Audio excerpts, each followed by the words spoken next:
नमस्कार दोस्तों, मैं कपिल सिंगला आप सभी का स्वागत करता हूं मेरे YouTube चैनल पर। सीआरपीसी के रिगार्डिंग हम वीडियो डिस्कस करेंगे आज। इसमें मैं आपसे डिस्कस करूंगा सेक्शन नंबर 158, 159 और 160।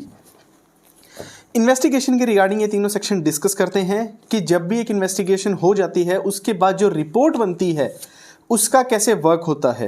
देखिए, जो सेक्शन 158 है ये बोलता है रिपोर्ट हाउ सबमिटेड, यानी कि जब भी एक पुलिस जो है इन्वेस्टिगेशन करती है किसी भी केस में तो उसके बाद वो एक रिपोर्ट बनाती है जिसे हम 173 की रिपोर्ट बोलते हैं, उसे फाइनल रिपोर्ट कह देते हैं। लोकल लैंग्वेज में उसे चार्जशीट भी बोल देते हैं, जो कि एक रॉन्ग टर्म है क्योंकि चार्जशीट पुलिस कभी नहीं बनाती, चार्ज हमेशा कोर्ट लगाती है। वो एक अलग वीडियो है, उसे मैं चलिए अलग टॉपिक में डिस्कस करूंगा एक दिन। आज जो हम डिस्कस करेंगे सेक्शन 158 रिपोर्ट हाउ सबमिटेड, यानी कि जो एक रिपोर्ट होती है, जो वो एक इन्वेस्टिगेशन के दौरान वो डॉक्यूमेंटेशन इतनी इकट्ठी कर देती है police, FIR 173, statements of victim, नक्शा वगैरह बहुत कुछ होता है उसके अंदर, सारी डिटेल होती है, मेडिकल रिपोर्ट वगैरह सब कुछ होता है उसके अंदर। ठीक है, डॉक्यूमेंटेशन, ID वगैरह, मल्टीपल ऑफ डॉक्यूमेंट्स होते हैं, कंप्लीट फाइल होती है जो कि कोर्ट के अंदर सबमिट करी जाती है, उसे हम बोलते हैं रिपोर्ट, फाइनल रिपोर्ट। तो वो जो रिपोर्ट है वो सबमिट कैसे होगी उसका प्रोसीजर बताया है 158 में। रिपोर्ट किस में आई? 173 में। और प्रोसीजर कहाँ आया? 158 में। यानी कि पहले आप प्रोसीजर समझ लीजिए सारा, उसके बाद 173 कहता है अब रिपोर्ट दे दो। ठीक है जी। रिपोर्ट हाउ सबमिटेड ये बोलता है every report sent to a magistrate under section 157 shall if the state government so direct be submitted through such superior officer of the police as the state government by general or special order appoint in that behalf. 157 पे मैंने पिछली video डाली है, आप जाकर सबसे पहले उसे सुन लीजिए। वो डिटेलिंग के अंदर मैंने बताया है कि पुलिस जो है वो इन्वेस्टिगेशन कैसे करेगी और उसकी वो एक रिपोर्ट बनाएगी। अब वो रिपोर्ट जो है पुलिस जो है मजिस्ट्रेट को सबमिट करेगी। सबमिट कैसे करेगी? या तो वो superior officer of the police होगा या फिर जो स्टेट गवर्नमेंट ने डायरेक्ट किया हुआ है वो होगा। ठीक है। और जो सुपीरियर होगा, such superior officer may give such instruction to the officer in charge of the police station as he think fit. वो जो है उसको इंस्ट्रक्शंस देगा सुपीरियर पुलिस ऑफिसर, जो भी उसका सबऑर्डिनेट होगा, जैसा वो ठीक समझेगा। And shall after recording such instruction on such report transmit the same without delay to the magistrate. और जो वो पुलिस ऑफिसर होगा वो विदाउट डिले करे हुए वो मजिस्ट्रेट को जो है वो रिपोर्ट सबमिट कर देगा। ठीक है जी। अब ये हो गया 158 कंप्लीट। अब आता है सेक्शन 159। ये बोलता है power to hold investigation on preliminary inquiry.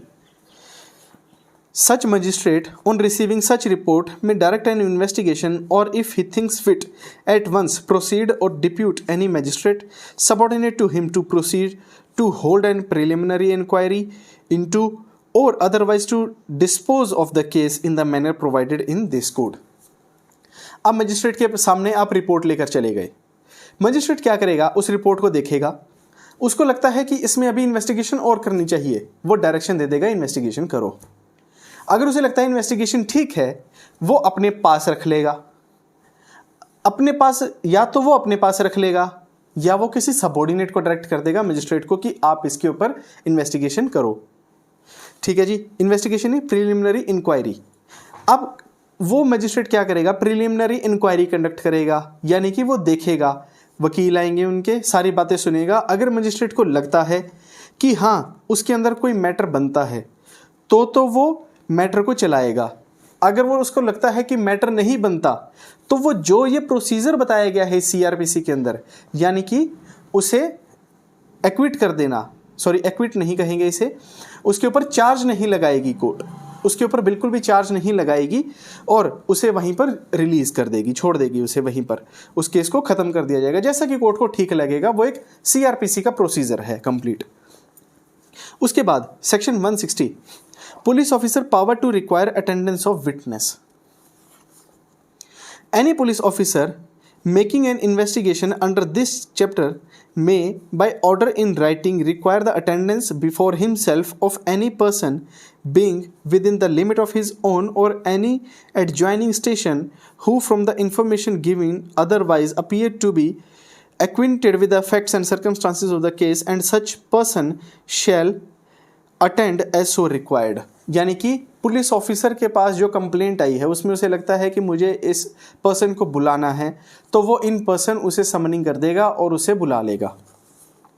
ठीक है जी, अब उसे बुला लिया। अब उसके बाद provided that no male under the age of 15 years or above the age of 65 years or a women or a mentally or physically disabled person shall be required to attend at any place other than the place in which such male person or women resides.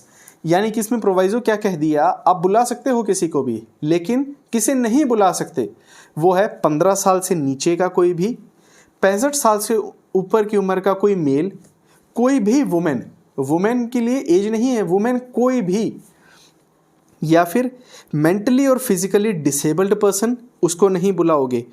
ठीक है, तो eight any place shell be required at any place other than the place in which such male person और a women resides. ठीक है जी, अब इसके अंदर ये क्लियर कर दिया कि आप उन्हें जो 15 से नीचे हैं, 65 से ऊपर हैं, वुमेन को mentally or physically disabled person हैं, ठीक है, उन्हें नहीं बुलाओगे। ठीक, अब इसमें इस बात से क्लियर कर दिया। अब यहाँ से हमारा ये क्लॉज 1 कंप्लीट हुआ। उसके बाद clause number 2, the state government may by rule made in this behalf provided for the payment by the police officer of a reasonable expense of every person attending under subsection 1 at any place other than his residence।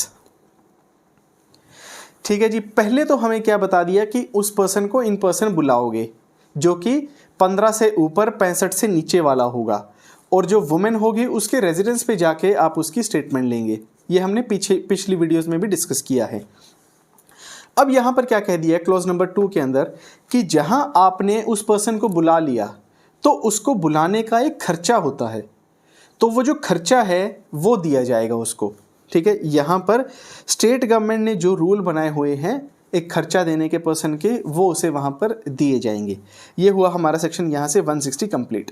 तो I hope कि यहाँ से आपको section 158, 159 और 160 ये तीनों जो हैं ये समझ आ गए कि मजिस्ट्रेट को जो है रिपोर्ट कौन सबमिट करेगा, सबमिट होने के बाद मजिस्ट्रेट के पास क्या पावर है, और रिपोर्ट के अंदर जो पुलिस है वो कैसे उसको एक बुला सकती है, कि एक पुलिस के पास पावर है पर्सन को इन पर्सन बुलाने की, विटनेसेस को जितने भी होंगे विटनेसेस को बुलाने की वहाँ पर पावर है। एक बात को ज़रूर ध्यान रखिएगा, यहाँ पर जो वर्ड विटनेस है ये बहुत इंपॉर्टेंट है। ठीक है, विटनेसेस के ही एक्सपेंसेस की यहाँ पर बात करी गई है सेक्शन 160 के अंदर। तो गाइज उम्मीद करता हूँ कि यहाँ से ये तीनों सेक्शन जो हैं आपको समझ आ गए होंगे। समझ आ गए हैं तो इस वीडियो को लाइक ज़रूर कर दीजिएगा, नए हैं तो चैनल को सब्सक्राइब कर लीजिएगा, और अगर आपकी कोई भी क्वेरी हो तो कमेंट सेक्शन में आप मुझसे फ्रीली पूछ सकते हैं। और हाँ, अपने फ्रेंड्स को ज़रूर शेयर कीजिएगा ताकि उन्हें भी ये वीडियोज़ की जो डिटेलिंग है ये पता लग सके। Thank you so much, bye bye, take care.